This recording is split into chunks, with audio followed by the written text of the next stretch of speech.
আসসালামু আলাইকুম রহমতুল্লাহি বারাকাতু। ভাই ব্রাদার সবাই কেমন আছেন? আশা করি সবাই ভালো আছেন, সুস্থ আছেন। তো প্রতিদিনের মতন সকালে কাজ শুরু করে দিলাম, পুরাদমে কাজ শুরু করে দিলাম। এই দেখেন ছোটো ভাই নিচে থেকে সুন্দর করে ইটগুলা ফেকতেছে উপরের দিকে, আর আমি উপরে বয়ে এবার সুন্দর করে ইটগুলা সাজায় রাখতেছি, কারণ অনেক উঁচুতে কাজ করতে হবে। 2-3টা টেজিং দিয়ে কাজ করতে হয়, 3 টেজিং 4 টেজিংও দেওয়া লাগে। তো 4 টেজিংয়ে কাজ করতে গেলে একবারে আপনি বাতু উড়ে রাখতে পারবেন না। আর বাতুর এক প্লেটের মধ্যে 600 থেকে 650 ইট থাকে। তো 650 ইট তো একবারে 3-4টা প্লেট একবারে ধরে উপরে রাখা যায় না।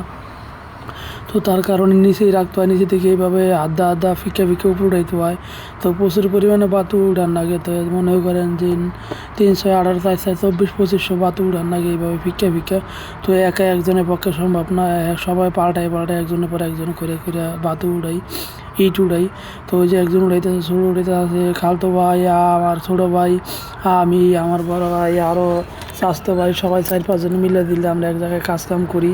সবাই দোয়া করবেন, সবাই মিলে দিলে যেন কাজকাম করতে পারি, আর সবার সাথে সবাই ভালো ব্যবহার করতে পারি। আর আমরা ভিডিওগুলো করি, যদি আপনাদের খারাপ লাগে তাহলে আপনার